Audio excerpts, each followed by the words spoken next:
My wealthy mother-in-law threw a cold turkey bone directly into my lap during Thanksgiving dinner, leaned across the table, and whispered, "You are a pathetic parasite eating our food.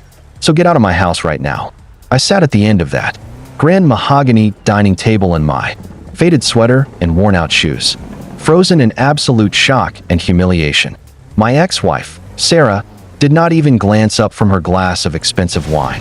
Instead, she giggled quietly alongside her arrogant brother, Julian, who openly mocked my modest job as a small-town vehicle mechanic.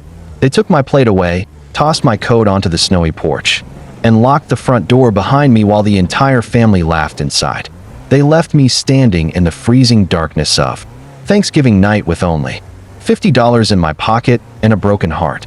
They truly believed they were discarding a worthless, low-income nobody who would starve in the winter cold. They had no idea that her family's cruel arrogance would trigger a massive legal collapse, expose a multi-million-dollar corporate fraud, and reveal that the quiet mechanic they kicked out was actually the rightful heir to an enormous billionaire estate. If you think a hardworking man can be disrespected, humiliated, and tossed into the snow without severe consequences, wait until you hear what happened when my ex-wife and her bankrupt family came crawling to my corporate office 7 years later. Let us rewind a bit so you can understand how I ended up sitting at that toxic Thanksgiving table in the first place. My name is Daniel. For 6 long years, I consciously chose to live an extremely humble, low-profile life. I drove a rusty pickup truck, lived in a small rented house on the edge of town, and worked 12-hour shifts repairing engines at a local garage. I did not live like this because I was uneducated or incompetent. I lived like this because my late grandfather, Samuel Vance, a legendary self-made real estate tycoon who owned massive commercial sectors across the state, left a strict, legally binding condition in his private legacy papers.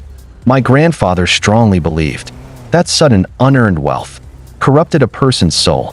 He wanted me to experience real life, face hard work, and find a woman who would love me purely for my heart, not my money. According to his binding will and inheritance document, only after living ground level for 6 full years without touching a single penny of my trust fund would I unlock complete, total control over his vast billionaire estate. That was when I met Sarah.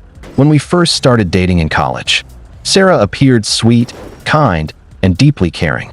I thought I had found the love of my life. We got married in a quiet ceremony, but as soon as the wedding ring touched her finger, Sarah changed completely.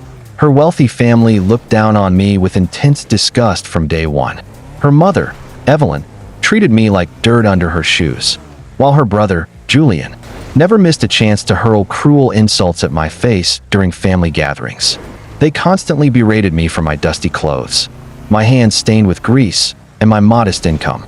Sarah slowly adopted their bitter attitude, growing increasingly resentful of our humble lifestyle. She constantly nagged about our small rental home, stared with bitter envy at her friends' designer bags, and treated me like an embarrassing secret. I swallowed my pain every single day. I kept my mouth shut and held back my tears, waiting patiently for my grandfather's 6-year testing period to pass so I could finally surprise Sarah with a peaceful, comfortable life. But Sarah and her arrogant family did not have the patience or the loyalty to treat me like a human being. That icy Thanksgiving night was the final breaking point.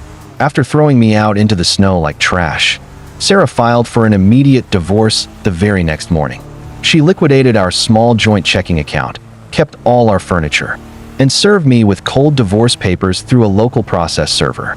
When I called her to ask why she was doing this, she simply sneered over the phone, saying that her family deserved a high-class gentleman, not a loser covered in engine oil. Standing in my cold, empty rental room with my final divorce papers in hand, I did not cry or beg for her to come back. Instead, I picked up my phone and called my elder cousin, Victoria, who happened to be one of the most powerful corporate fraud investigators and a famous divorce lawyer in the state. "Daniel," Victoria said with a razor-sharp, confident voice over the phone, "your grandfather's 6-year testing period officially expired at midnight. The bank trustees have confirmed your complete compliance. It is time to leave the grease rags behind and claim your billionaire estate." For the next 7 long years, I vanished from their lives completely. I stepped into my rightful role as the head of my grandfather's commercial empire. I worked day and night, expanding our holdings, purchasing major commercial properties, and building one of the largest investment firms in the region. Meanwhile, Sarah and her family lived in wild, reckless luxury. Her brother, Julian, took over their family's real estate, construction business, and spent millions on flashy sports cars, lavish overseas trips, and high-stakes gambling. They boasted endlessly on social media about their grand wealth, completely unaware that Julian's extreme greed and poor business decisions were dragging their entire family company deep into massive debt. Under my sister Victoria's quiet legal supervision, our corporate auditors began tracking Julian's business dealings. We uncovered something truly chilling. To cover up his massive financial losses, Julian had begun forging financial statements, taking out illegal high-interest loans, and illegally building commercial structures on land he did not own. Even more shocking, the massive commercial land plot where Julian was trying to build his flagship corporate plaza was land that belonged directly to my grandfather's legal trust. Victoria walked into my executive corner office, placed a thick black file on my desk, and smiled coldly.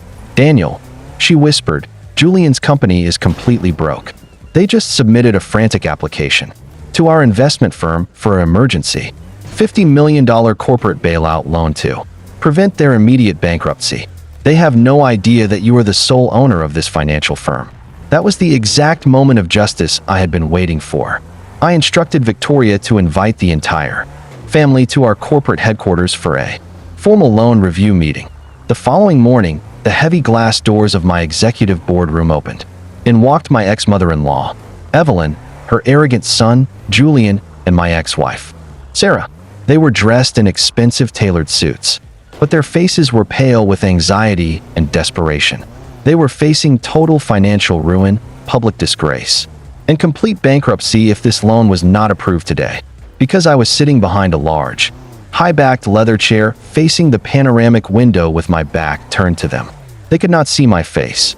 Julian cleared his throat nervously and spoke in a shaky, desperate voice.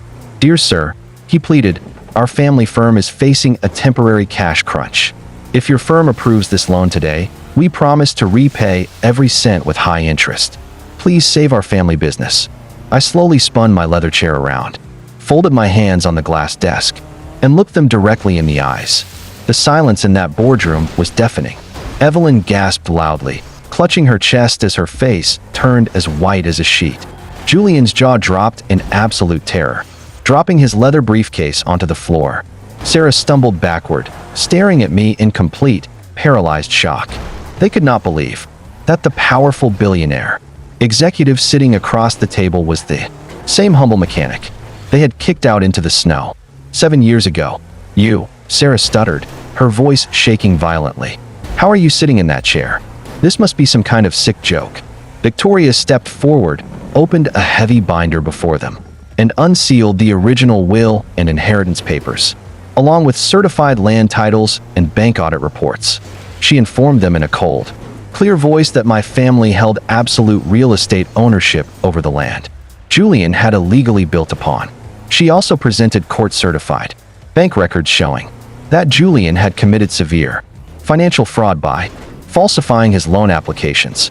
I looked at their trembling faces and spoke in a calm, quiet tone that echoed through the large boardroom. 7 years ago, I said, you threw a bone at my face and locked me out in the freezing snow because you thought I was worthless. Today, you come into my office begging for my mercy. I leaned forward, took Julian's loan application, and stamped the word rejected in bold red ink across the top page. Julian fell to his knees on the carpet, begging for forgiveness, while Evelyn burst into tears, weeping that they were family once. But there was no mercy left for people who had treated a human heart with such cold cruelty. Victoria immediately took the case to the Supreme Court. The courtroom decision was swift, ruthless, and absolute. The judge ordered an immediate federal freeze on all of Julian and Evelyn's personal bank accounts. The court stripped their company of all building licenses and transferred their entire illegal commercial plaza straight into my trust to pay off their massive fraud debts. Julian was led away from the courtroom in handcuffs by state officers to face criminal charges for corporate fraud, while Evelyn and Sarah were forced to surrender their luxury mansion and clear out their personal belongings. 2 days later, during a heavy snowfall, Sarah showed up outside the front gates of my private estate. She stood in the freezing wind, wearing a cheap coat, crying hysterically and ringing the intercom speaker. She wept through the speaker, begging me to open the gate. She claimed she had always loved me, that her mother and brother had forced her to divorce me, and pleaded for a second chance to be my wife. I stood by my warm fireplace, holding a cup of hot coffee, looking at her shivering figure through the security camera screen. I did not step out into the cold rain. I did not scream or show any bitterness. I simply picked up the security phone and instructed my security guards to deliver her final restraining order and escort her off my property forever. I reclaimed my dignity, my family's legal legacy, and my absolute peace of mind, as Sarah was escorted away into the snowy night, weeping into her hands. My cousin Victoria walked into my study and handed me a sealed gold envelope that my grandfather had left inside his primary trust vault. Inside was a handwritten letter along with a golden key to a secret private estate in Europe that my grandfather had purchased under my name decades ago. I took a deep breath, tossed the old memories into the fireplace, and stepped confidently into my bright, peaceful future, completely free from the toxic shadows of the past.